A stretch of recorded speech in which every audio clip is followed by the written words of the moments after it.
প্রাপ্তি অপ্রাপ্তির অনেকগুলো বিষয় আছে। একটা হচ্ছে জাতীয়ভাবে আমরা কি করতে চেয়েছি জুলাই গণঅভ্যুত্থানের পরে, এটা তো পুরো সরকারের একটা হোলিস্টিক অ্যাপ্রোচে আমরা কতটুকু কী করতে পেরেছি। আর একটা হচ্ছে আমার নিজস্ব যেই দায়িত্ব, দুইটা মন্ত্রণালয়ের দায়িত্ব ছিলাম, সেখানে কী করতে পেরেছি। সরকারের দিক থেকে আমি মনে করি যে এই সরকারের থেকে মানুষের প্রত্যাশা অনেক বেশি ছিল গণঅভ্যুত্থানের পরে। প্রত্যাশা অনুযায়ী প্রাপ্তির পরিমাণটা কম হলেও আমার মনে হয় যে এই সরকারের সদিচ্ছা ছিল, কিন্তু অনেক ক্ষেত্রে বাস্তবায়নে প্রশাসন থেকে শুরু করে আরও যা স্টেক হোল্ডার ছিল তাদের সহযোগিতার অভাব, নানা কিছু মিলিয়ে সফলতার পরিমাণটা খুব একটা বেশি না যদি আমি প্রত্যাশার সাথে তুলনা করি। তবে কিছু ক্ষেত্রেই সরকার সফলভাবে কাজ করতে পেরেছে। এখন পর্যন্ত রাজনৈতিক বড় কোনো সংকট এত বড় একটা গণঅভ্যুত্থানের পরে আমরা পড়ি নাই। এটা এই সরকার দেশের স্টেবিলিটিটা রাখতে পেরেছে। সংস্কার প্রক্রিয়াটা মোটামুটি সকল রাজনৈতিক দলের একটা বোঝাপড়ার মধ্য দিয়ে একটা পর্যায়ে এসছে। এখন আমরা গণভোটের দিকে যাচ্ছি। এই সংস্কার প্রক্রিয়া নিয়ে রাজনৈতিক দলগুলো সবাই তো আর সম্পূর্ণরূপে খুশিও হবে না, আবার সবাই সম্পূর্ণরূপে আবার বেজারও না। সবার একটা মনোসম্মতি সংস্কার প্রক্রিয়ার সাথে আছে, সবাইকে খুশি করা সম্ভব না। আর একদিকে বিচার প্রক্রিয়ার একটা উল্লেখযোগ্য পর্যায়ে আমরা পার হয়ে এসেছি। শেখ হাসিনার একটা মামলায় গতকালকেও দেখলাম যে একটা মামলায় কারাদণ্ড হয়েছে, একটা মামলায় যাবজ্জীবন কারাদণ্ড হয়েছে, আর দুইটি মামলায় ফাঁসির রায় হয়েছে। এবং আমরা মনে করি যে এখানেই শেষ না, সকল হত্যাকাণ্ডের বিচার হওয়া উচিত, প্রত্যেক জড়িত আসামির বিচার হওয়া উচিত। তবে শুরুটা একদম টপ থেকে হওয়াটা বিচারের প্রতি, বিচার বাস্তবায়নের প্রতি সরকারের এবং সংশ্লিষ্ট সবার, আমাদের বিচার বিভাগের, আইসিটি ট্রাইব্যুনালের সবার যে সদিচ্ছা সেটার প্রকাশ ঘটেছে। এখন শেখ হাসিনাকে বাংলাদেশে এনে এই বিচার বাস্তবায়ন করলে দেশের মানুষের জন্য এবং 1400 শহীদ এবং তাদের পরিবারের জন্য একটা স্বস্তির বিষয় হবে। এর বাইরে গণতান্ত্রিক রূপান্তর, সরকারের সংস্কার, বিচার এবং গণতান্ত্রিক রূপান্তরের একটা এজেন্ডা এবং দায়িত্ব ছিল, সেদিকেও আমরা আগাচ্ছি। আশা করি যে অন্তর্বর্তীকালীন সরকার একটা বাংলাদেশের ইতিহাসে একটা অন্যতম স্বচ্ছ নিরপেক্ষ নির্বাচন উপহার দিতে পারবে। এখন পর্যন্ত আপনারা দেখেছেন যে পুলিশে, জনপ্রশাসনে যেই বদলিগুলো হচ্ছে নির্বাচনকে কেন্দ্র করে, সব কিছু লটারির মাধ্যমে হচ্ছে, শতভাগ স্বচ্ছ তা রক্ষা করে হচ্ছে। কারো কোনো ধরনের তদবির বা কিছুই সেখানে আসলে কাজ করছে না, যা একদম খুবই স্বচ্ছভাবে লটারির মাধ্যমে নাম উঠছে, তাদেরকেই সেই জায়গাগুলোতে পাঠিয়ে দেওয়া হচ্ছে। ফলে আমরা আশা করি যে এই প্রশাসন নিরপেক্ষভাবে নির্বাচনটা আয়োজন করবে, বাকিটা সামনের সময়ে বোঝা যাবে। আর গণঅভ্যুত্থানের আকাঙ্ক্ষার কথা বললে, একটা সময়ে 5ই আগস্টের সময়টাতে হয়তো সবাই বুঝে উঠতে পারে নাই যে বাংলাদেশে কী হয়ে গেল। পোস্ট রেভলিউশন এক ধরনের, অনেকের অনেক ধরনের মতানৈক্য ছিল যে দেশকে কোন দিকে নিয়ে যাওয়া প্রয়োজন, আসলে বৈপ্লবিক কোনো দিকে অথবা নাকি গণতান্ত্রিক ধারাবাহিকতা রক্ষা করে সংস্কারের মাধ্যমে আমূল পরিবর্তন প্রয়োজন। সেটাও একটা আলোচনার ভিত্তিতে আমাদের ঐকমত্য কমিশনের মাধ্যমে একটা পর্যায়ে এসছে। আশা করি গণভোটের মাধ্যমে, মানুষের জনরায়ের মাধ্যমে সেটা বাস্তবায়নের পথে যাবে এবং পরবর্তী সরকার অবশ্যই তাকে কমিটেড থাকতে হবে গণভোটের মাধ্যমে যে জনরায় আসবে সেটা বাস্তবায়ন করার। সর্বোপরি এটাই এই সরকারের সদিচ্ছা ছিল, তবে বাস্তবায়নের ক্ষেত্রে আমি বলবো না যে প্রত্যাশা সবার পূরণ করতে পেরেছে, আবার এটাও বলা যাবে না যে সরকার ব্যর্থ হয়েছে। প্রথমত সরকার গঠন প্রক্রিয়াটাই আসলে সরকারের ক্যারেক্টারটা কী হবে সেটা নির্ধারণ করে দেয়, যে কাদেরকে দিয়ে সরকারটা গঠন করা হচ্ছে। সরকার মূলত গঠন করা হয়েছে ডক্টর মোহাম্মদ ইউনূসকে সামনে রেখে, এবং তখনকার বাংলাদেশের যে বাস্তবতা এবং বিগত 1-1.5 বছর আমরা সেটার প্রমাণও পেয়েছি যে কিভাবে আমাদের উপর আগ্রাসন করার নানা ধরনের চেষ্টা আমাদের প্রতিবেশীদের দিক থেকে হয়েছে, স্টেবিলিটি নষ্ট করার চেষ্টা হয়েছে, আন্তর্জাতিক মহলে বাংলাদেশের নাম ক্ষুণ্ণ করার, বাংলাদেশের মান ক্ষুণ্ণ করার অনেক ধরনের চেষ্টা হয়েছে, লবিস্ট নিয়োগ দেওয়া হয়েছে, হাজার হাজার কোটি টাকা ইনভেস্ট করছে পতিত আওয়ামী লীগ। তো সেই জায়গা থেকে আমাদের বাস্তবতা বলি বা সব কিছু মিলে ডক্টর মোহাম্মদ ইউনূসের থেকে বেটার অপশন আর কেউ ছিল না, এবং তিনিও অনেক আলাপ আলোচনার পরে রাজি হয়েছেন এই দায়িত্ব নেওয়ার জন্য। ফলে এই যে সরকারের যে প্রধান, তার ক্যারেক্টার এবং তার উপদেষ্টা পরিষদের যে ক্যারেক্টার, সেটাই এই সরকারের ক্যারেক্টার, এর বাইরে যাওয়ার আসলে সুযোগ নাই। এবং সরকার গঠন প্রক্রিয়া সকল রাজনৈতিক দলের একটা বোঝাপড়ার মাধ্যমে এই সরকারটা হয়েছে। যে আমি যদি বলি যে কেউ একজনের নাম এসছে, তার নামটা বলা, দেখা হয়েছে যে বিএনপি এটার বিরোধিতা আছে কিনা। বিএনপির গ্রিন সিগন্যাল পাওয়ার পরে জামাতের সাথে কথা বলা হয়েছে, জামাতের গ্রিন সিগন্যাল পাওয়ার পরে আরও সংশ্লিষ্টদের সাথে কথা বলা হয়েছে। তো যখন আপনি সর্বজন গ্রহণযোগ্য লোকজন নিয়ে আসতে চাইবেন, তখন স্বাভাবিকভাবেই তারা সোসাইটির, সিভিল সোসাইটির লোকজন হয়, তারা কেউ এনজিও ব্যাকগ্রাউন্ডের হয়, কেউ টিচিং ব্যাকগ্রাউন্ডের হয়, বা কেউ খুব বেশি রাজনৈতিক বোল্ড বা বৈপ্লবিক ক্যারেক্টারকে সাধারণত সর্বসম্মতিক্রমে আপনি আনতে পারবেন না। তো ফলে যেহেতু সর্বসম্মতিক্রমে একটা সরকার গঠন করতে হয়েছে তখন, তো সরকারের ক্যারেক্টারটা এরকম ছিল। তবে আমি মনে করি যে এই সরকারের যেমন সিভিল সোসাইটি ক্যারেক্টার ছিল, তার গণ্ডির থেকে বের হয়ে সে অনেক কিছু করেছে। অনেক বড় বড় রাজনৈতিক সিদ্ধান্ত এই সরকার নিয়েছে তার ওই গণ্ডির বন্ধু থেকে বের হয়ে, যেমন আওয়ামী লীগকে নিষিদ্ধ করা, ছাত্রলীগকে নিষিদ্ধ করা, এবং এগুলো তো সব কিছুই রাজনৈতিক সিদ্ধান্ত, এবং রাষ্ট্র পরিচালনা তো রাজনীতির বাইরে না। তবে এই ক্যারেক্টারের মোর সিভিল সোসাইটি ক্যারেক্টারের মানুষগুলো কিন্তু রাজনৈতিক সিদ্ধান্তগুলো নিয়েছে এবং এই প্রক্রিয়ার সাথে তারা ছিল। আমরাও আমাদের জায়গা থেকে, যেহেতু আমাদের উপর চাপটা বেশি থাকে, আমাদের প্রতি আকাঙ্ক্ষাটা মানুষের বেশি, আমাদের জায়গা থেকেও আমরা চাপ সৃষ্টি করেছি। আমাদের জায়গা থেকে আমরা এই ঐতিহাসিক সিদ্ধান্তগুলো নেওয়ার ক্ষেত্রে তাদেরকে প্রভাবিত করার চেষ্টা করেছি, এবং তাদের দিক থেকেও গুডউইলটা ছিল। ফলে এই সিদ্ধান্তগুলো নেওয়া গেছে এবং কঠোরভাবে এখন পর্যন্ত ফ্যাসিবাদ নির্মূলের বা ফ্যাসিবাদী ব্যবস্থার যেই পতনের কথা আমরা বলেছিলাম এক দফায়, সেটা বাস্তবায়নে কাজ করে যাচ্ছে। তবে এটা ওই 1 বছর বা 1.5 বছরের প্রসেস না, এটা একটা লং প্রসেস। যখন জার্মানিতে নাজিরা যুদ্ধের মাধ্যমে পরাজিত হলো, তারপরেও কিন্তু এই রিকনসিলিয়েশন থেকে শুরু করে তাদেরকে সোসাইটিতে তাদের এস্টাবলিশমেন্ট ভেঙে দেওয়া থেকে শুরু করে, এটা একটা লং প্রসেসের মধ্য দিয়ে গিয়েছে। এখনও আমরা ওইখানে শুনি যে এই জিনিস এখনও রেলেভেন্ট আছে। পলিটিক্যাল যেই এরানাতে যে আলোচনা হয়, সেখানে নাজিরা এখনও রেলেভেন্ট আছে। এখন বলা হয় যে নিউ নাৎসিজম, তাই না? তো এখন আমাদের এখানে এটা একটা লং প্রসেস। আমি মনে করি যে পরবর্তীতে যারাই নির্বাচন করছেন, যে রাজনৈতিক দলগুলো ক্ষমতায় আসার জন্য চেষ্টা করছেন, তাদের জনগণের প্রতি একটা কমিটমেন্ট থাকা উচিত যে তারা এই ফাইটটা ক্যারি ফরওয়ার্ড করবেন। অবশ্যই ফ্যাসিবাদী এস্টাবলিশমেন্ট, এটা আমলাতন্ত্রে হোক, কর্পোরেশনে হোক, কিংবা আমাদের আরও রাষ্ট্রের যে গুরুত্বপূর্ণ অঙ্গগুলো আছে, সব জায়গায় এই কাঠামোটা 17 বছর ধরে পতিত হয়েছে, এবং এটার বীজ বপিত হয়েছে সেই আমাদের 71-এর স্বাধীনতার পর থেকে। একটা ফ্যাসিবাদী ধারণার মধ্য দিয়ে, একটা মুজিববাদী আদর্শের মধ্য দিয়ে তাদেরকে আসলে তৈরি করা হয়েছে। তো এটা এই চ্যালেঞ্জটা, আমি যেটা বললাম যে এই চ্যালেঞ্জটা শুধু আমাদের না, এই চ্যালেঞ্জটা যেটা 50 বছরে তৈরি হয়েছে, সেটা ঠিক করতে অন্তত 10 বছর তো লাগবেই। তো সেক্ষেত্রে এই চ্যালেঞ্জটা পরবর্তী নির্বাচিত সরকারেরও থাকবে, এবং তাদেরকেও সেখানে খুব সতর্কতার সাথে এই বিষয়গুলোকে আসলে ম্যানেজ করতে হবে। কারণ বাংলাদেশের মানুষের যে ক্যারেক্টার, হয়তো যে solely আওয়ামী লীগ করেছে, যে গুলি করার নির্দেশ দিয়েছে, সেও এমনভাবে এখন নিজেকে আসলে নিজের ওই ক্যারেক্টারটা গোপন করে অন্য একটা ক্যারেক্টারে চলে আসছে, তাকে আসলে চেনা খুব মুশকিল। এবং বিশেষ করে অ্যাডমিনিস্ট্রেশনের লোকেরা এটা করতে আসলে সিদ্ধহস্ত। তাদেরকে তো আর, তাদের তো আর দলীয় পদ নাই যে আপনি দলের প্যাডে পোস্ট দেখে আইডেন্টিফাই করতে পারবেন যে এটা যুবলীগ, ছাত্রলীগ বা আওয়ামী লীগ। ফলে এখানে চ্যালেঞ্জটা আর একটু দুরূহ, এবং এখানে সাধারণত অন্তর্বর্তীকালীন সরকারও অনেকগুলো স্যাবোটেজের সম্মুখীন হয়েছে।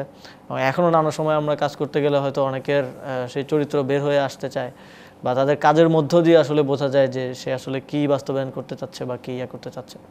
ফলে এই জিনিসগুলো ম্যানেজ করা একটু কঠিন হবে। তবে আমার মনে হয় গুডউইল থাকলে পরবর্তী যে সরকার নির্বাচিত হয়েছে তারা এটা পারবে। কারণ আমরা দেখেছি যে বিগত সময়ে একদম নিয়োগ থেকে শুরু করে সব কিছুতে যেভাবে অনিয়ম হয়েছে, একেবারে এনএসআই রিপোর্টে যার নামে ছাত্রলীগ আছে তাকেই নিয়োগ দেওয়া হতো। ইভেন আমি এমনও একজন অফিসারকে আমি পেয়েছিলাম, একটা এক্সপিরিয়েন্স যদি শেয়ার করি। ওনার রিপোর্টে আমি দেখলাম উনি ছাত্রলীগের কোনো একটা বিশ্ববিদ্যালয় শাখার সহসভাপতি ছিলেন। পরবর্তীতে খোঁজ নিয়ে দেখা গেল যে আসলে উনি ছাত্রলীগের কোনো পোস্টেড ছিলেন না।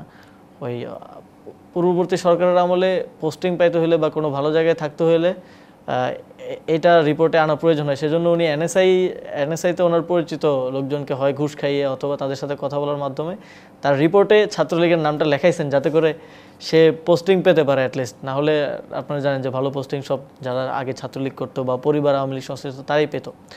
তো পরে উনি আবার এনএসআইতে কথা বলে এটা আবার ইরেজ করেছেন। তো এরকম একটা পরিস্থিতিতে যখন দেশটা ছিল, ওই পরিস্থিতি থেকে এই 1.5 বছরে একটা সরকারের পক্ষে আসলে বের করা সম্ভব না। এই 1.5 বছর আসলে কয়টা নিয়োগ হইলো, বা কয় বিসিএসে কারা বা স্বচ্ছতার সহিত চান্স পেল, বা তারা বিসিএসে নিয়োগকৃত হইলেও এখন তাদের একটা ট্রেনিং প্রসেস আছে, তারপরে তারা যোগদান করতে করতে 2-3 বছর 4 বছর প্রয়োজন। তো এটা একটা লং প্রসেস। এই প্রসেসটা পুরোটা স্বচ্ছতার সাথে হওয়া প্রয়োজন, এবং সামনের সময়গুলোতেও নিয়োগগুলোতে এরকম দলীয় প্রভাবমুক্তভাবে করা প্রয়োজন। প্রত্যেকটা অভিযোগের জবাব আমরা সেই সময়গুলোতে দিয়েছি, এবং অভিযোগের জবাবগুলো যখন আমরা দিয়েছি, আমি চেষ্টা করেছি মানুষের রিয়াকশানটা দেখার, যে আসলে মানুষ কোনটা নিচ্ছে, অভিযোগটা নিচ্ছে নাকি যেটা আমরা আনসার করছি। এখন মুশকিলটা হচ্ছে এই গণঅভ্যুত্থানে আওয়ামী লীগের পতন হওয়ার কারণে, এবং যেহেতু সামনে সারিতে আমরা ছিলাম বা আমি ছিলাম, সেই জায়গা থেকে আওয়ামী লীগের এখানে মিডিয়া এস্টাবলিশমেন্ট থেকে শুরু করে তাদের যত প্ল্যাটফর্ম আছে, তারা স্বাভাবিকভাবে আমার বিরুদ্ধে, এবং সরকারের দায়িত্ব পালন করতে গিয়ে দেখা গেছে যে পলিসিগত জায়গা থেকে কাজ করতে গিয়ে অনেকের সাথে অনেক সময় বিরোধ তৈরি হয়েছে, যেটা আমি পার্সোনালি হলে কখনো করতাম না। কারণ আমার আমি একটা নিম্ন মধ্যবিত্ত পরিবারের সন্তান। আমার বাবা একজন শিক্ষক। আমার বাবা কোনোদিন মন্ত্রী ছিলেন না, বা আমার দাদা কোনোদিন প্রধানমন্ত্রী ছিলেন না, যে আমি পার্সোনালি এত বড় বড় লোকজনের সাথে ঝামেলায় জড়াবো। সেটা ছিল একেবারেই পলিসিগত সিদ্ধান্ত, সরকারের সিদ্ধান্ত, যেটা আমাকে বাস্তবায়ন করতে হয়েছে। আমার জায়গায় যে কেউ থাকলে সেও এই একই জিনিস করতে হতো। ফলে তাদের মধ্যেও ক্ষোভ তৈরি হয়েছে। But they have the platforms, মানে যার কাছে একটা টিভি চ্যানেল আছে, সে চাইলেই এটা কোটি কোটি মানুষের কাছে সত্য হোক মিথ্য হোক ছড়িয়ে দিতে পারে। কিন্তু আমার সাথে তো এরকম কোনো এস্টাবলিশমেন্টের আসলে সম্পর্ক নাই। হয়তো আমি এখন একটা গুরুত্বপূর্ণ দায়িত্বে আছি, সেজন্য হয়তো এক ধরনের বোঝাপড়া আছে, কিন্তু সেটা দিয়ে তো আর কেউ আমার পক্ষে কিছু বলবে না। প্রায় অধিকাংশ অভিযোগই আমরা দেখেছি যে রাজনৈতিক উদ্দেশ্য প্রণোদিত, ভিত্তিহীন, কিংবা অনেকের ব্যক্তিগত আক্রোশের জায়গা থেকে। এবং যেহেতু আমাদের নেতৃত্বে আওয়ামী লীগের মতো একটা মহাপরাক্রমশালী শক্তির পতন হয়েছে বাংলাদেশে, তো তাদের তো এটা একেবারে দেখা যায় যে অন্তত তাদের নেতাকর্মী থেকে শুরু করে সবার পারলে আমাদেরকে খুনি করে ফেলবে, অভিযোগ তো একটা খুবই প্রাইমারি জিনিস। তো তাদের দিক থেকে সবসময় প্রচারণাটা থাকে আমাদের বিরুদ্ধে, দুর্নীতি, অনিয়ম, কিংবা নানা ধরনের বা আমাদের আশেপাশে যারা অ্যাফিলিয়েটেড নানা ধরনের বিষয়ে, যেটা তিলকে তাল বানিয়ে প্রচার করা থেকে শুরু করে ওই প্রচারণাটা ছিল। তবে আমরা চেষ্টা করেছি আমাদের জনগণের প্রতি দায়বদ্ধতার জায়গা থেকে, মানুষ যাতে বিভ্রান্ত না হয় সেই জায়গা থেকে ফ্যাক্ট কি সেটা তুলে ধরার, এবং জবাবদিহিতাটা নিশ্চিত করার।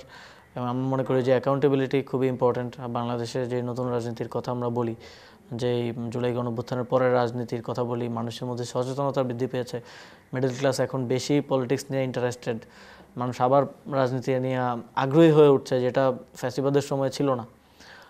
ফলে তাদের কাছে একজন গণঅভ্যুত্থানের একজন প্রতিনিধি হিসেবে, এবং একই সাথে সামনেও বাংলাদেশের জনপ্রতিনিধি হিসেবে রাজনীতি করার ইচ্ছা আছে, সেই জায়গা থেকে তাদের কাছে স্বচ্ছতা রাখাটা, তাদের কাছে সত্যটা তুলে ধরাটা আমার দায়িত্ব ছিল, এবং আমি চেষ্টা করেছি সবসময় সেটা করার।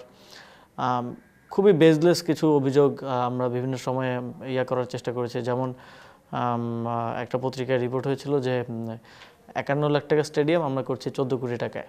তো যখন কেউ স্টেডিয়াম শব্দটা বলে রিপোর্ট করে, তো স্টেডিয়াম শব্দের সাথে 51 লাখ টাকা, আসলে আমাদের একটা জমি অধিগ্রহণ করতেই ওই প্রজেক্টে প্রত্যেকটা জায়গায় একটা উপজেলা শহরে আশেপাশে 4 থেকে 5 একর জমি অধিগ্রহণ করতেই আবার সরকার 3x প্রাইস দিয়ে জমি অধিগ্রহণ করে 9 থেকে 10 কোটি টাকা করে লাগছে। তো সেখানে রিপোর্টটা হচ্ছে যে 51 লাখ টাকা স্টেডিয়াম 14 কোটি টাকায়। তো স্পষ্টভাবে বোঝা যায় যে এটা উদ্দেশ্য প্রণোদিতভাবে চরিত্র হননের উদ্দেশ্যে করা হয়।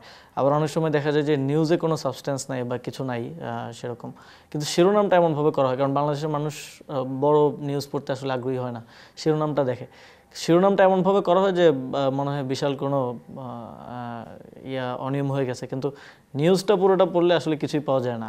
ইভেন আমরা যে মন্ত্রণালয় থেকে রিজয়েন্ডার দিব সেরকম কিছুও পাই না। যেমন আজকে একটা নিউজ আমি দেখছিলাম যে পলক স্টাইলে যুবক্রিয়া মন্ত্রণালয়ে প্রকল্প, তো সেখানে 2টা প্রকল্পের কথা বলা হয়েছে। একটা প্রকল্প তো আমরা নেই, আগের সরকার নিয়েছে, আগের সরকারের সময়ই কার্যক্রম সব শুরু হয়ে গেছে, এখন চলমান আছে, সেটা বলা হয়েছে।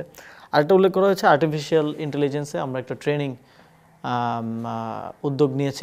আমি মনে করি যে তরুণ প্রজন্মের এবং আমাদের প্রজন্মের আর্টিফিশিয়াল ইন্টেলিজেন্সটা জানা প্রয়োজন, বোঝার প্রয়োজন এবং এটা আরও বড় পরিসরে নেওয়া প্রয়োজন।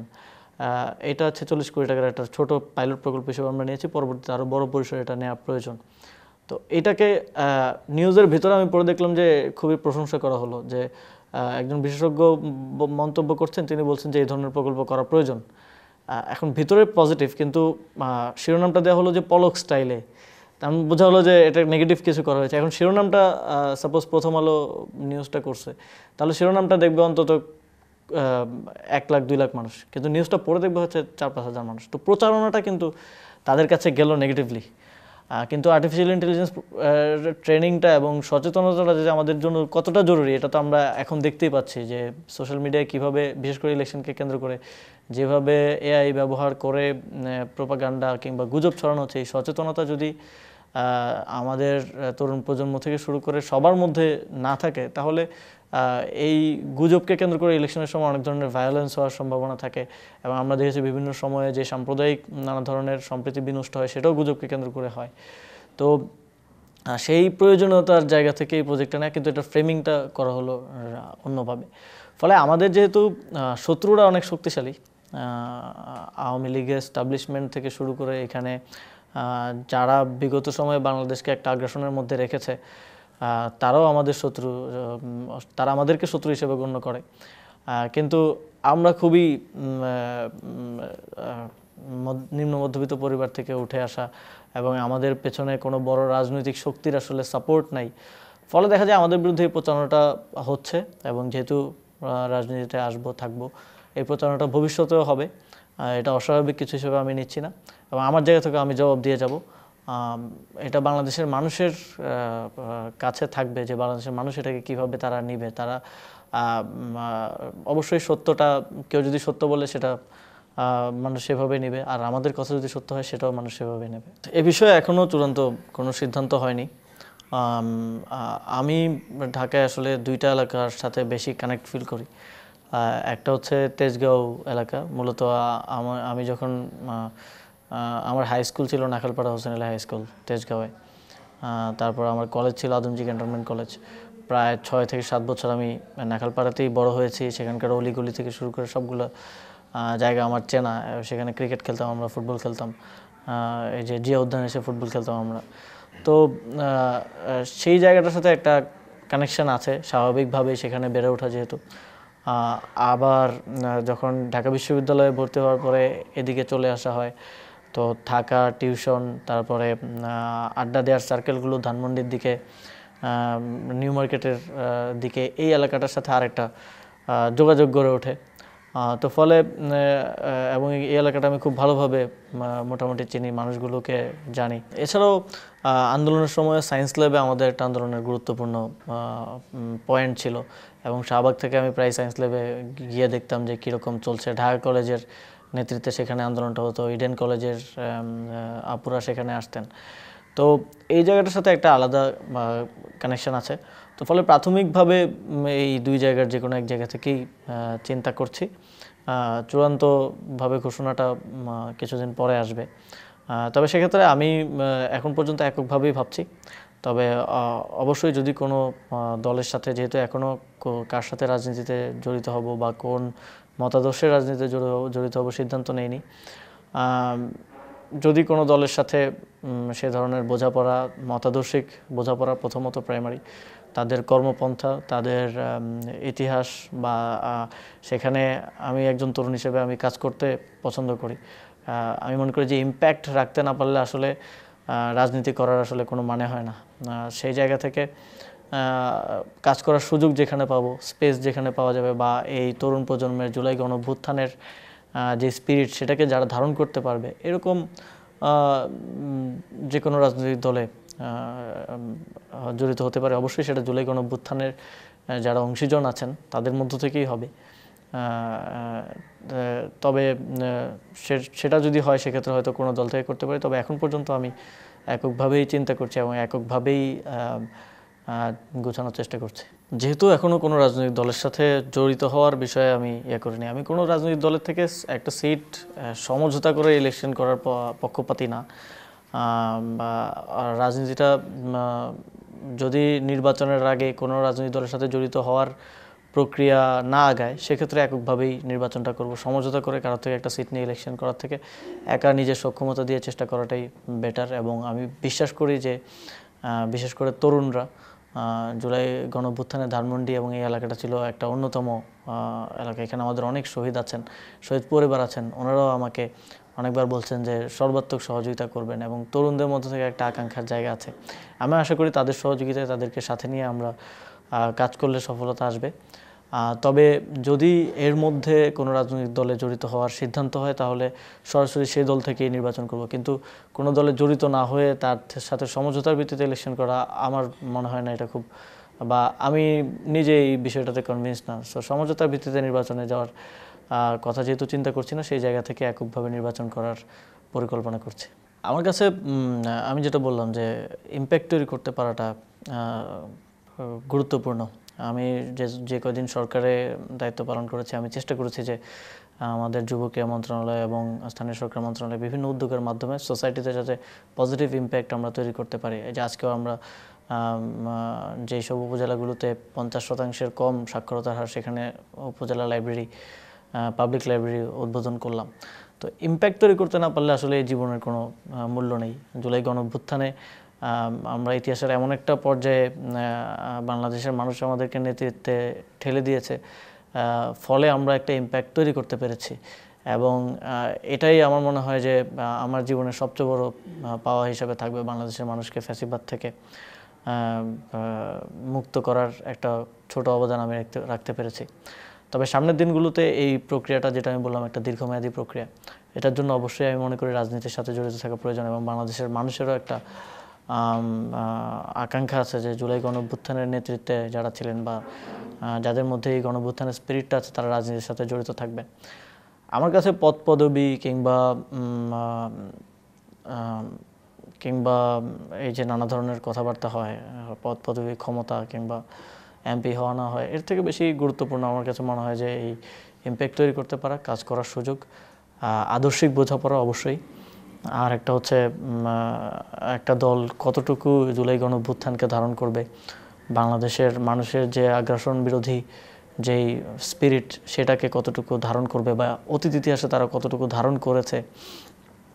তারপরে একজন তরুণ হিসেবে তরুণদের চিন্তাদেরকে তারা ধারণ করতে পারবে কিনা, এই সব কিছু বিবেচনায়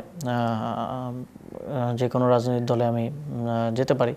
তবে একটা ধারণাই ছিল, এটা ফ্রেমিও করা হয়েছে নানা সময়ে, যে ছাত্র উপদেষ্টারা এনসিপির প্রতিনিধি হিসেবে সরকার আছে। আমি এটা প্রায় আজকে থেকে 7 মাস আগেই হয়তো একটা প্রেস ব্রিফিংয়ে ঘটনাক্রমে বলেছিলাম যে এনসিপিতেই যুক্ত হবে এই ধরনের ধারণা রাখাটা উচিত না। এবং এখনও নানা ধরনের জল্পনা কল্পনা চলছে। আজকেও আমি রিপোর্ট দেখলাম যে গণ অধিকার পরিষদ, বিএনপি, এনসিপি কিংবা নানা ধরনের কথাবার্তা আছে। আমার পক্ষ থেকে এখনও চূড়ান্ত সিদ্ধান্ত নেইনি।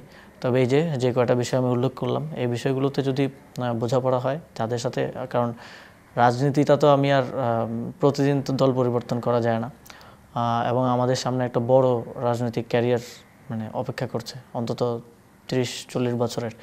তো এখনই যদি শুধুমাত্র ক্ষমতার কথা চিন্তা করে কোনো রাজনৈতিক দলে জড়িত হই, বা শুধুমাত্র আমার বন্ধুরা আছে বলেই কোনো রাজনৈতিক দলে আবেগের বশে জড়িত হই, সেটা একটা ওয়াইজ ডিসিশন হবে না।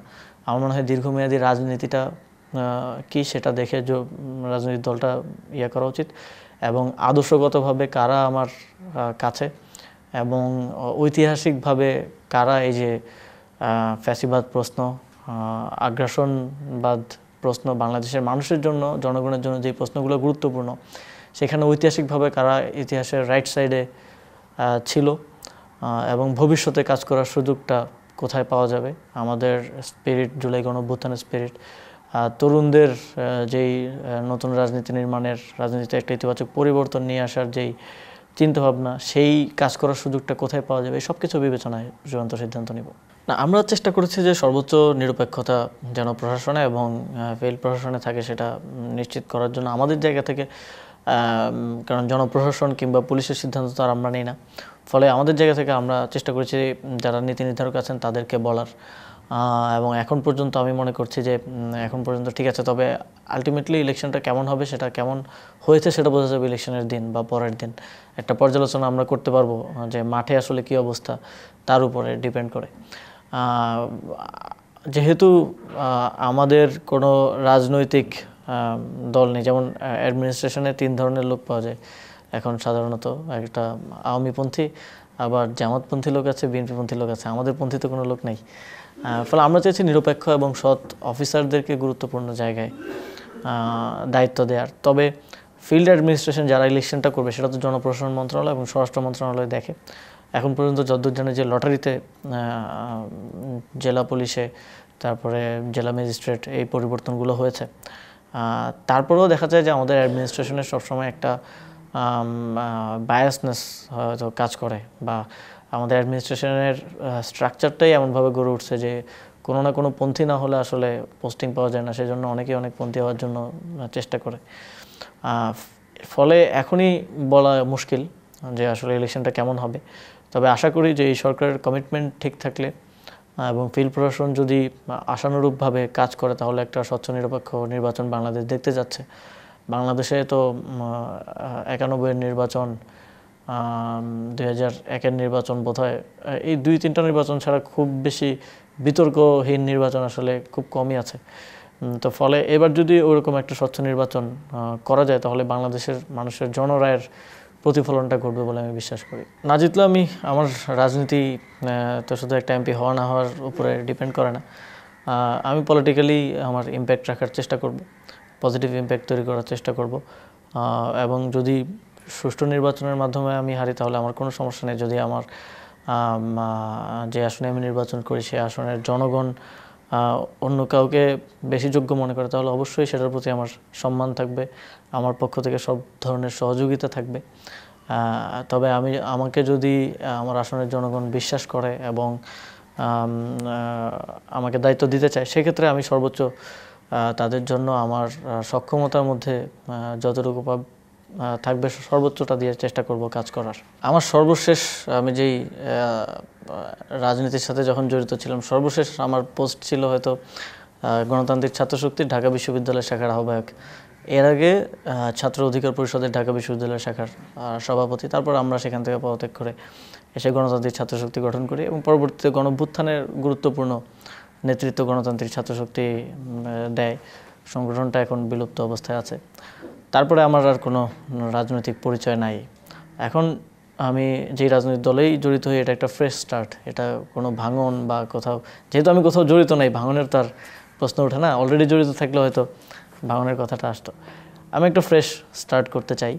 তো সেক্ষেত্রে এই যে কয়েকটা ক্রাইটেরিয়া আমি বললাম, এগুলোতে যাদের সাথে ভালো বোঝাপড়া হবে, সেটা হতে পারে বর্ষিয়ান কোনো দল, সেটা হতে পারে নতুন কোনো দল, আবার সেটা হতে পারে আমি আগে ছাত্র অধিকার পরিষদে ছিলাম, গণ অধিকার পরিষদ, তাদের সাথেও আমার ভালো সম্পর্ক আছে। তাদের সাথে 6 বছরের একটা রাজনীতি করার একটা হিস্ট্রি আছে। রাজপথে একসাথে আমি জেলেও ছিলাম ওই সংগঠনের কর্মসূচি করতে গিয়েই। তো আমার মনে হয় যে যেহেতু আগামী একটা দীর্ঘ সময়ের একটা সিদ্ধান্ত, সারা জীবনের সিদ্ধান্ত নেওয়ার জন্য এটা আমার লাইফের খুবই ইম্পর্ট্যান্ট একটা সময়, তো এই সব কিছু বিষয় আমি বিবেচনায় নিব, নিয়ে এই সিদ্ধান্ত নিব। তবে এখন পর্যন্ত আসলে বলা যাচ্ছে না যে আসলে কোথায় রাজনীতিটা করবো, এটা বলার জন্য এটা টু আর্লি হয়ে যাবে আর কি। এখনও তফসিলের তারিখটা চূড়ান্ত হয়নি।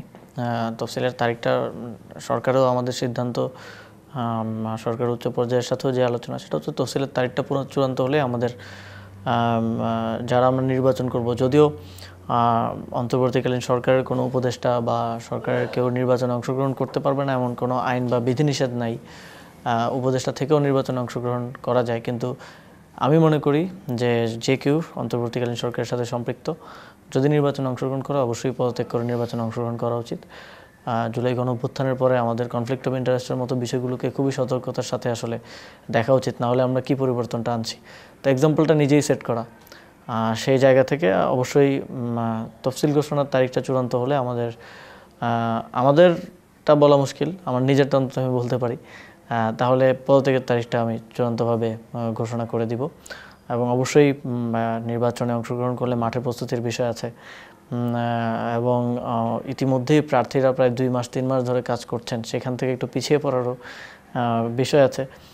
আবার সরকারের অনেকগুলো উদ্যোগ গত 1-1.5 বছর আমরা নিয়েছি, সেগুলো শেষ করার কমপ্লিট করার বিষয় আছে এবং এই দায়িত্ব আরেকজনের হাতে হস্তান্তর করার বিষয় আছে সব কিছু। তো তফসিলের ডেটটা চূড়ান্ত হলে আমাদের পদটেকসই সার্বিক বিষয়ে একটা চূড়ান্ত সবগুলো বিষয় পরিষ্কার হবে আর কি। প্রথমত আসলে তরুণদেরকে সবসময় সাপ্রেস করা হয় এটা বলে, শুধু বাংলাদেশে না বিভিন্ন জায়গাতেই হয়। ওয়েস্টে এখন চেঞ্জ হচ্ছে মনোভাব যে ওরা তো বাচ্চা, তারা কিভাবে এত বড় দায়িত্ব পালন করবে বা দেশ পরিচালনার মতো কাজ করবে, বা অনেক সময় তুচ্ছ-তাচ্ছিল্য করা হয়। অনেক সময় আমরা বাংলাদেশের ইতিহাসে আমি হয়তো কখনো দেখি নাই কোনো মন্ত্রী পদমর্যাদার কাউকে তুই-তুকারি করে টেলিভিশন টকশোতে কথা বলা, এগুলো হয়েছে। তবে আমরা সেটা ধৈর্য ধরে আসলে সহ্য করে গেছি, কারণ বাকস্বাধীনতা থাকতেই পারে, কথা বলতেই পারে। তবে কখনো এরকম জায়গায় আসবো সেটা ভাবি নাই। যেমন আবার যখন সরকার গঠন প্রক্রিয়াটা চলছিল তখন মনে হচ্ছিল যে যারা আসছেন বা বাংলাদেশে ইতিপূর্বেও বিভিন্ন গণতান্ত্রিক রদবদলের পর যারা রদবদলটা করলো তাদের স্পিরিট অনুযায়ী আসলে কাজ হয় নাই। আমরা দেখেছি 90-এর পরে 3 দলীয় রূপরেখা আসলে বাস্তবায়িত হয় নাই। ফলে আমাদের মনে হয়েছে যে যারা আসছেন অবশ্যই তাদের উপর ভরসা করা যায়, কিন্তু তারপরেও একটা ওয়াচডগ হিসেবে হোক কিংবা গণঅভ্যুত্থানের স্পিরিটটাকে ধরে রাখার জন্য হোক আমাদের সরকারের অংশ হওয়া উচিত। না হলে এই গণঅভ্যুত্থানও হারিয়ে যেতে পারতো, কারণ তখনও নানা দিক থেকে নানা ধরনের চাপ ছিল, ফ্যাসিবাদ ফিরিয়ে আনার নানা ফরম্যাটে চেষ্টা ছিল, কিংবা অনেক ক্ষমতার কেন্দ্র থেকে সরকার পরিচালনা করার তাদের মতো করে চেষ্টা ছিল। সেগুলোকে চ্যালেঞ্জ হিসেবে নিয়েই আসলে আমাদেরকে আসতে হচ্ছে। তবে যখন এসেছি তখন একটা অ্যাডেড দায়িত্ব চলে এসছে যে যেহেতু এই চ্যালেঞ্জটা পুরো পৃথিবীর এবং বিশেষ করে বাংলাদেশের মতো থার্ড ওয়ার্ল্ড কান্ট্রিতে বিশেষ করে আছে, তরুণদের এই যে একটা ট্যাবু তৈরি করে রাখা হয় যে তারা কোনো কাজের না বা দেশ চালাতে পারবে না বা বেকার হয়ে থাকে বা ফোনে থাকে। ফলে একটা চ্যালেঞ্জ ছিল যে তরুণ প্রজন্মের একজন প্রতিনিধি হিসেবে এটা প্রমাণ করা যে আমরা পারি। এবং এটা শুধু আমার নিজের জন্য না, আমি মনে করি বাংলাদেশে 4-5 কোটি তরুণ যারা আছেন তাদের জন্য এটা একটা উদাহরণ হয়ে থাকবে যদি আমরা সফলতার সাথে আমাদের কাজটা করতে পারি। আর যদি আমরা ব্যর্থ হই তাহলে তাদের জন্য এটা একটা ব্যর্থতার উদাহরণ হয়ে থাকবে এবং তাদেরকেও এই প্রশ্নগুলোর সম্মুখীন হতে হবে যে আসিফ তো পারে নাই, তুমিও পারবে না, তাদেরকেও এই চ্যালেঞ্জটা। তো তাদের প্রতিনিধি হিসেবে সর্বোচ্চ চেষ্টা করেছি যে যেই 2 মন্ত্রণালয়ে আমি দায়িত্বে ছিলাম সেখানে যথাযথ পলিসি গ্রহণ এবং সেটার এক্সিকিউশন বাস্তবায়নের মাধ্যমে ইম্প্যাক্ট তৈরি করা, সোসাইটিতে পজিটিভ পরিবর্তন নিয়ে আসা এবং 2টা মন্ত্রণালয়ও পজিটিভ সংস্কার কার্যক্রমের মাধ্যমে এই যে দীর্ঘদিনের গড়ে ওঠা যে সিস্টেম সেটা ভেঙে বের করে নিয়ে আসা। এবং আমি মনে করি যে যতটা প্রত্যাশা করেছিলাম হয়তো সময় স্বল্পতা, প্রশাসনিক অসহযোগিতা থেকে শুরু করে বাজেট স্বল্পতা, সব কিছু মিলিয়ে না পারলেও আমি আমার দায়িত্বপ্রাপ্ত 2টি মন্ত্রণালয়ে যথেষ্ট গুরুত্বপূর্ণ উদ্যোগ গ্রহণ করতে পেরেছি এবং সফল করতে পেরেছি। স্পোর্টসে আমাদের জন্য চ্যালেঞ্জ ছিল বিগত সময়ে, স্পোর্টস যেভাবে পলিটিসাইজ একটা ইয়েতে ছিল সেখান থেকে এটাকে বের করে নিয়ে এসে প্রকৃত যারা সংশ্লিষ্ট স্পোর্টস সংশ্লিষ্ট ব্যক্তিত্ব আছেন তাদের হাতে লিডারশিপটা তুলে দেয়া এবং সেটার সুফলটা আমরা পেতে শুরু করেছি। ফুটবল বাংলাদেশের 90s-এর যে ক্রেজ ছিল সেটা আমরা ফিরিয়ে আনতে পেরেছি অনেকাংশে। যেখানে আমাদের খেলাগুলো হতো বসুন্ধরা কিংস আরেনায়, নিজস্ব স্টেডিয়ামটাও ছিল না এবং সেখানে 2-3 হাজারের বেশি দর্শক হতো না। তো এখন আমাদের 5 মিনিটে 18,000 টিকিট সেল হয়ে যাচ্ছে এবং স্টেডিয়ামের বাইরে ভিড় লেগে আছে, গেট ভেঙে ফেলছে দর্শকরা। এই যে নতুন করে উন্মাদনাটা তৈরি করা এবং ফুটবলে বাংলাদেশ এত কম সময়ে এত ধাপ এগিয়ে যাবে সেটা আমিও ভাবিনি। তবে অবশ্যই হামজা সমিতরা এসছেন, তাদের ফলেও বাংলাদেশ অনেক দূর এগিয়ে গেছে। বাংলাদেশ 22 বছর পর প্রথমবারের মতো ভারতকে বাংলাদেশের মাটিতে ন্যাশনাল স্টেডিয়ামে বাংলাদেশের মানুষ প্রত্যক্ষ করেছে, সেখানে পরাজিত করেছে এবং আমাদের গ্লোবাল র্যাঙ্কিংয়ে আমরা আগাচ্ছি এবং আমরা স্বপ্ন দেখতে শুরু করেছি ফুটবলে বাংলাদেশ হয়তো একদিন বিশ্বকাপ খেলার পর্যায়ে যেতে পারবে।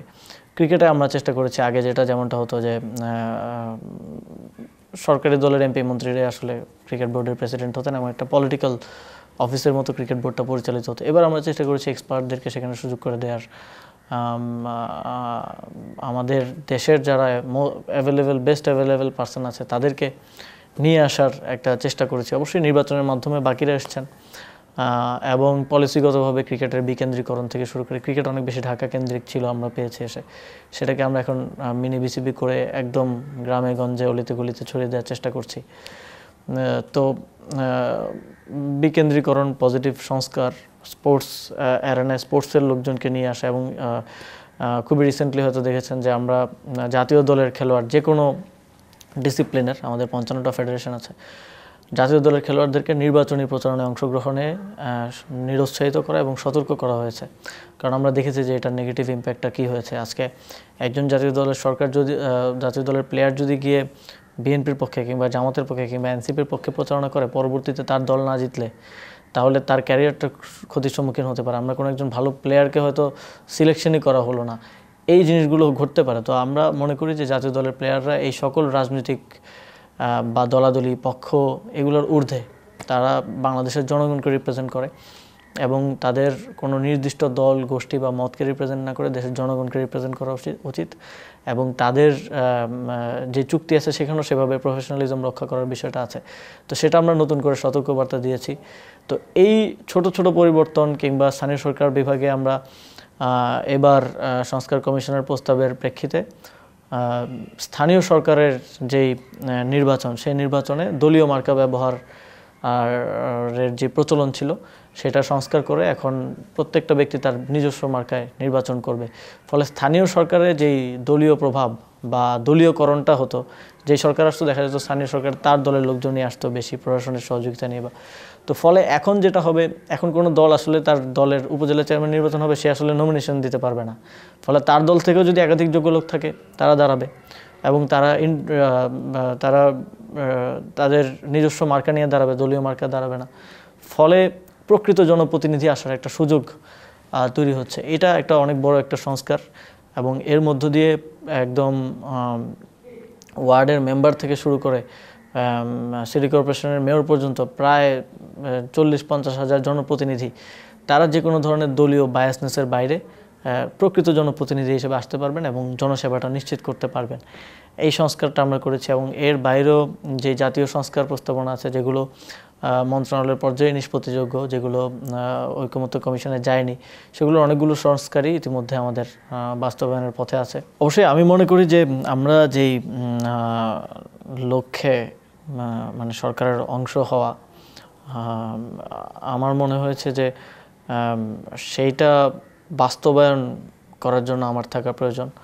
এবং এখানে যদিও আমরা ছাত্র উপদেষ্টা রেটরিকে 3 জনকে ফেলা হয়, কিন্তু দিন শেষে সবাই হচ্ছে ইন্ডিভিজুয়াল ব্যক্তি এবং সবার যার যার সিদ্ধান্ত নেওয়ার অবশ্যই আছে। নাহিদ ইসলাম সিদ্ধান্ত নিয়েছেন, তিনি রাজনৈতিক মাঠে আগেই ফিরতে চেয়েছেন, তিনি ফিরেছেন। মাহফুজ আলম এখনও আছেন এবং আমি মনে করেছি যে আমরা যে উদ্দেশ্যে আসলে সরকারের অংশ হওয়া, সরকারের সংস্কার বাস্তবায়ন, সরকারের এই যে বিচারের যেই এজেন্ডা সেটা বাস্তবায়ন, সরকারের একটা গণতান্ত্রিক রূপান্তরের পথে নিয়ে যাওয়া এবং একই সাথে সংস্কার কার্যক্রম এবং একই সাথে আমার দায়িত্বপ্রাপ্ত যেই মন্ত্রণালয়গুলো, তো সেখানে একই সাথে নিজেকে প্রমাণ করা এবং একই সাথে সেখানে একটা ছাপ ফেলে যাওয়া পরিবর্তনের এবং ভবিষ্যতে যেন এটা সুফল বাংলাদেশ পায় সেটা নিশ্চিত করার জায়গা থেকে আমি সরকারে থাকার সিদ্ধান্ত নিয়েছি সে সময়।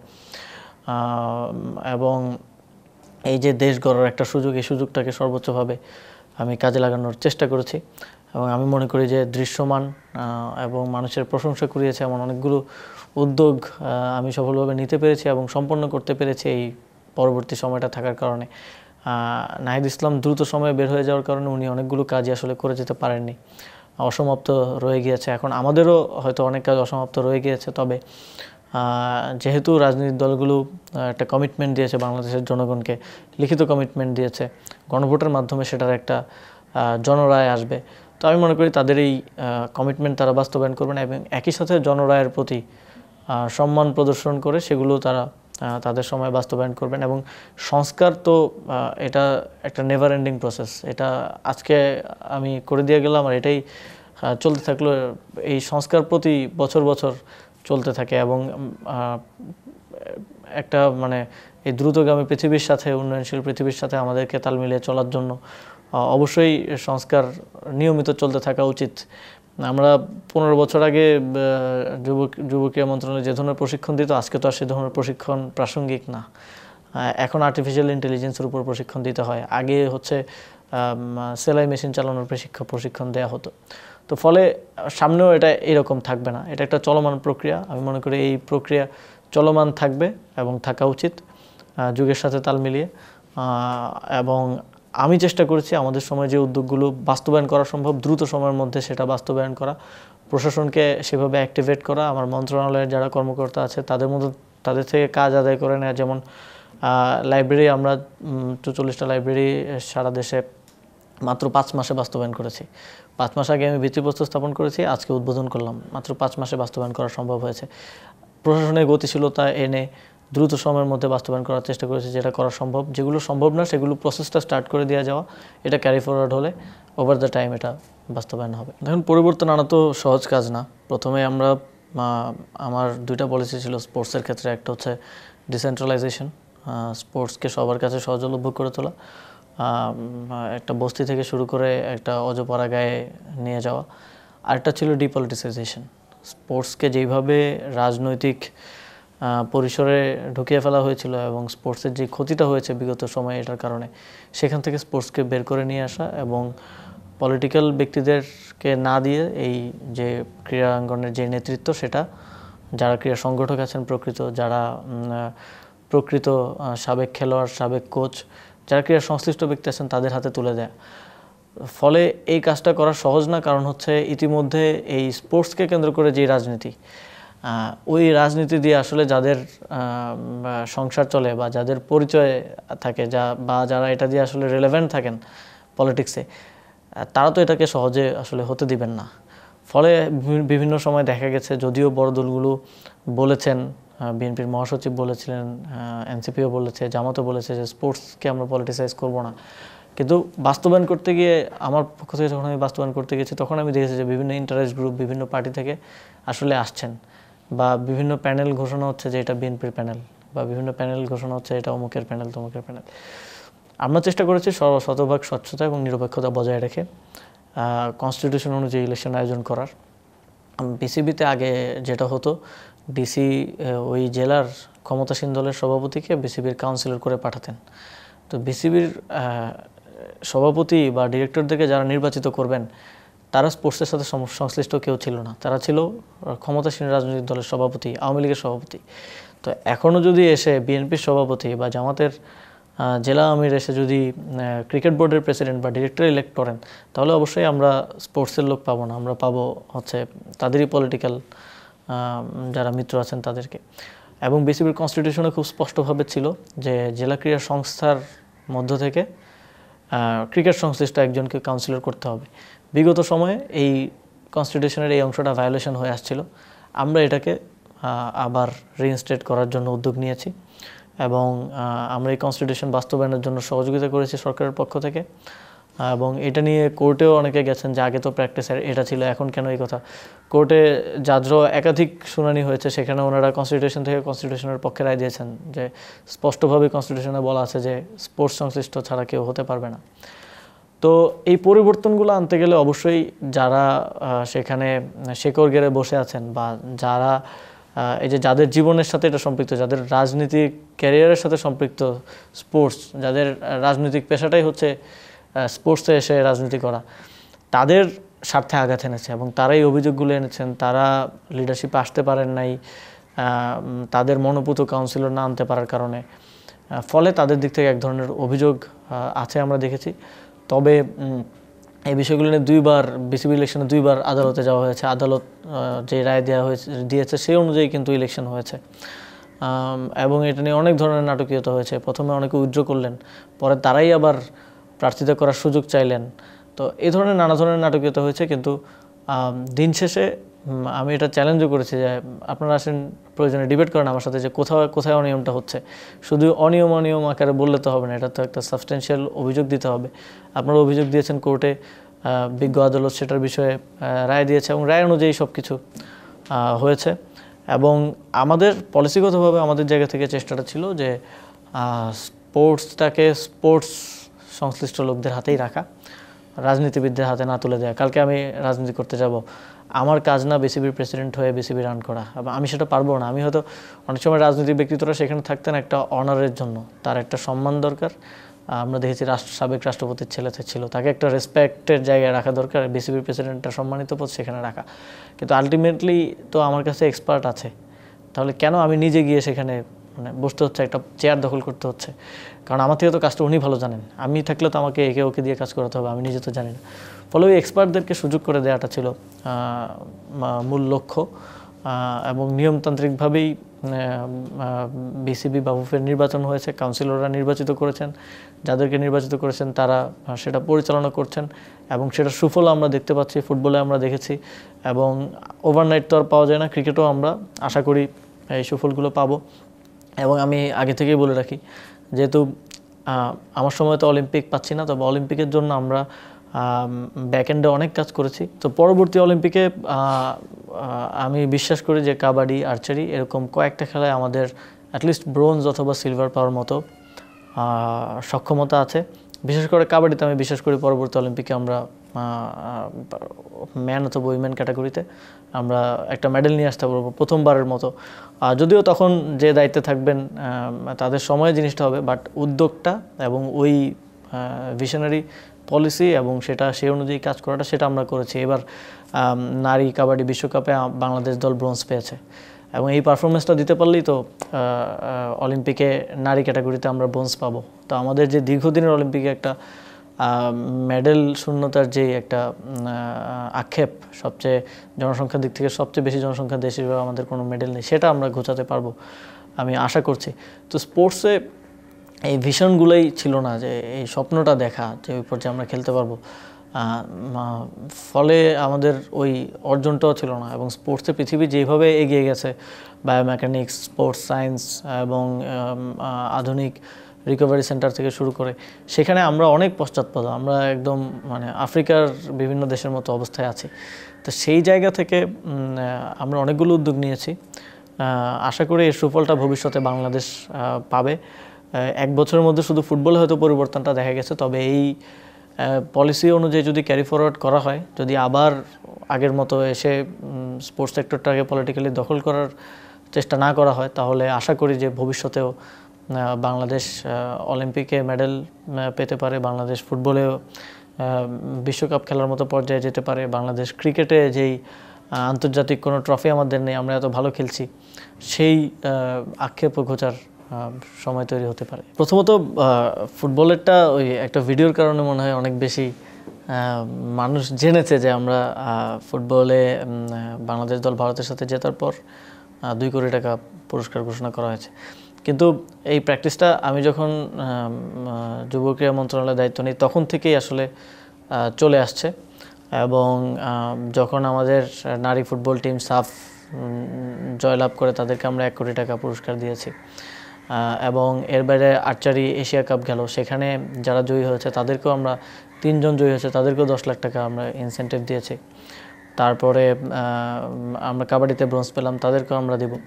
আমি মনে করি যে এটা একটা ইনভেস্টমেন্ট, আমাদের যে প্লেয়াররা আসলে ভালো কোনো অর্জন বয়ে আনছেন ইন্টারন্যাশনালি, তাকে এটা একটা ইনসেন্টিভ হিসেবে দেয়া। এবং এটা তার মধ্যে এক ধরনের নতুন, আপনি দেখেছেন যে 2 কোটি টাকা ঘোষণা করার পরে প্লেয়ারদের মধ্যে যে উচ্ছ্বাস তৈরি হয়েছে এবং তারা পরবর্তীতে বাংলাদেশের জন্য ভালো অর্জন বয়ে আনার জন্য এটা তাদের জন্য একটা অনুপ্রেরণা হিসেবে কাজ করবে। এবং এটা সব স্পোর্টসে আমরা এই প্র্যাকটিসটা করার চেষ্টা করছি। আমি মনে করি এটার সামনেও ভবিষ্যতেও করা উচিত। হয়তো এই অ্যামাউন্টটা যদি 2 কোটি টাকা দেখা যায় পুরো দল হয়তো 23 জনের, আবার দলের স্টাফ মিলিয়ে প্রায় 30 জন হবে, 30 জনের মধ্যে ভাগ করলে 5 থেকে 6 লক্ষ টাকা করে পড়বে। বাট আমাদের একজন ফুটবল প্লেয়ারের স্যালারি হয়তো আছে ইয়ারলি 50 লক্ষ টাকা বা 1 কোটি টাকা, তার কাছে হয়তো এই অ্যামাউন্টটা খুব বেশি কিছু না। কিন্তু যেই আনন্দটা বা যে উচ্ছ্বাসটা তাদের মধ্যে তৈরি হয়েছে, বা এই যে একটা ইনসেন্টিভ পাওয়ার আশা থেকে মানুষ তো হচ্ছে যেখানে একটা বাচ্চাকেও হচ্ছে ওই এখন যারা ফোন ইউজ করতে বা গেম খেলতে পছন্দ করে তাকে গেম খেলতে দিলে সে হচ্ছে পড়াশোনাটা করে। তো ওই ইনসেন্টিভটা আমার মনে হয় একটা নতুন ড্রাইভ প্লেয়ারদের মধ্যে নিয়ে আসবে। তো সেই জায়গা থেকে যারাই বাংলাদেশের জন্য বড় কোনো অর্জন নিয়ে আসতে পারছে, আন্তর্জাতিক কোনো অর্জন নিয়ে আসতে পারছে, তাদেরকে আমরা চেষ্টা করি ইনসেন্টিভটা দেওয়ার। আমার মনে হয় যে তরুণরা পরিবর্তন আনতে পারে, তাদের মধ্যে সেই স্পিরিটটা আছে, তাদের মধ্যে সেই সৎসাহস আছে এবং একই সাথে লড়াই করার একটা প্রেরণা আছে। এটা আমরা দেখেছি জুলাই গণঅভ্যুত্থানে এবং এর আগেও বাংলাদেশের সকল গণতান্ত্রিক লড়াইয়ে তরুণরা গুরুত্বপূর্ণ ভূমিকা রেখেছে। 1971 সালের মুক্তিযুদ্ধ তরুণরা অকাতরে জীবন বিলিয়ে দিয়েছে। জুলাই গণঅভ্যুত্থানে হাতে ইট পাটকেল নিয়ে বন্দুকের সামনে দাঁড়িয়ে অনেকে তাদের জীবন দিয়েছে।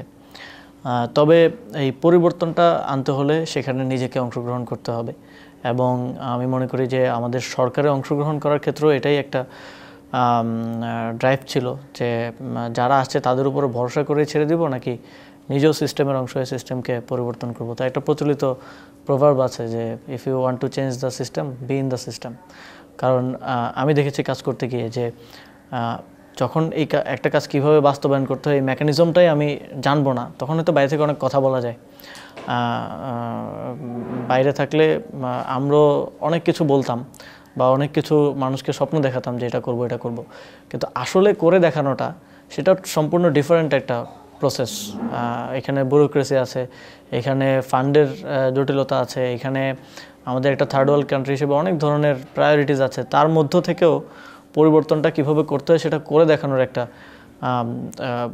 প্রসেস তৈরি হয় সিস্টেমের মধ্যে আসলে। তো এই জন্য আমার আহ্বান থাকবে তরুণদের মধ্যে যাদের পরিবর্তন করার বাসনা আছে তাদেরকে অবশ্যই সে যেই ক্ষেত্রে যেই সেক্টরে পরিবর্তন করতে চায় ওই সেক্টরের লিডারশিপে আসার জন্য চেষ্টা করতে হবে।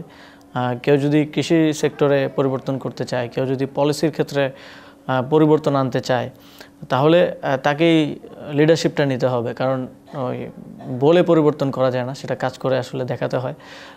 অনেক স্বপ্ন দেখা গেছে আমি দেখতাম যে বাংলাদেশের আমাদের যেই বাস্তবতা সেই বাস্তবতায় বাংলাদেশের তরুণদের অবশ্যই, আমি নিজে একজন বিএনসিসি ক্যাডেট ছিলাম এবং আমি নিজে প্রশিক্ষণ নিয়েছি, অস্ত্রের প্রশিক্ষণ নিয়েছি বিএনসিসির ক্যাম্পে।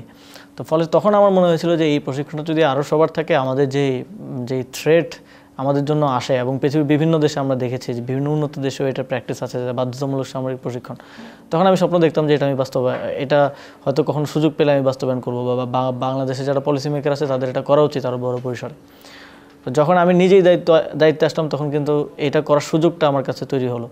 আবার আমি বুঝতে পারলাম যে এটা কীভাবে করতে হয়, প্রসেসটা আমি বুঝলাম যে একটা প্রজেক্ট নিতে হবে, তারপরে এটা পলিসিগতভাবে আগে পাশ করাইতে হবে, তারপরে অর্থ মন্ত্রণালয়ের ছাড় লাগবে, এটা বিভিন্ন ডেস্ক ঘুরে আবার পরিকল্পনা কমিশনের ছাড় লাগবে, সেখান থেকে আবার এটা বাস্তবায়ন কাকে দিয়ে করাবো। আমরা বিকেএসপি ঘুরে ঘুরে দেখলাম যে এখানে বাস্তবায়ন করা সম্ভব, কী ধরনের প্রশিক্ষণ আমরা দিব। আমাদের নারীদেরও বিভিন্ন চ্যালেঞ্জ আছে, ইফটিজিং থেকে শুরু করে ধর্ষণ মাঝে মধ্যে বেড়ে যায় আমরা দেখি, তাদের আত্মরক্ষার ক্যাপাসিটি অর্জনও গুরুত্বপূর্ণ। তো এই যে একটা পলিসি নেয়া এবং এই যে একটা পলিসি নেওয়ার ক্ষেত্রে সকল ধরনের স্টেক হোল্ডারদের আন্ডারস্ট্যান্ডিং বোঝা, তারপরে সেটা সরকারি বিভিন্ন প্রক্রিয়ার মধ্য দিয়ে অর্থ ছাড় করিয়ে সেটা পাশ করিয়ে নিয়ে বের করে নিয়ে আসা, এটা একটা 7-8 মাসের প্রসেসের মধ্য দিয়ে আমাকে যেতে হয়েছে। ফলে কিন্তু আমি জানলাম যে বুঝলাম যে কীভাবে পরিবর্তনটা করতে হয়। তো আগের মতো শুধু আমি চিন্তা হয়তো করা যায় খুব স্বল্প সময়েই, একটা পজিটিভ চিন্তা করার মধ্যেই তো আমি আবদ্ধ না, আমি এটা বাস্তবায়ন করতে পারছি কারণ আমি সিস্টেমের অংশ। ফলে আমার মনে হয়েছে তরুণদের আরও রাজনৈতিক কিংবা সামাজিক বা সে যেই সেক্টরেরই হোক, তার পড়াশোনা যেই ডিসিপ্লিনেরই হোক, সেই ডিসিপ্লিনে লিডারশিপে আসার চেষ্টা করা উচিত টু চেঞ্জ। এবং তরুণদের অনেক মাথায় অনেক আসলে অভিনব আইডিয়াস আসে। আমরা দেখি যে পৃথিবীতে এখন স্টার্ট আপ বুম চলতেছে এবং এটা মোস্টলি ইউথদের আইডিয়া থেকেই হচ্ছে। তো সেটা বাস্তবায়ন করার জন্য তার ওই লিডারশিপটা প্রয়োজন হয়। তো সেই জায়গা থেকে আমার আহ্বান থাকবে যে তরুণরা আরও বেশি রাজনীতিতে, সামাজিক নেতৃত্বে এবং একাডেমিক থেকে শুরু করে সকল সেক্টরে তাদের নেতৃত্বে আসা উচিত এবং তাদের এই অভিনব আইডিয়াগুলো বাস্তবায়নের জন্য কাজ করা উচিত।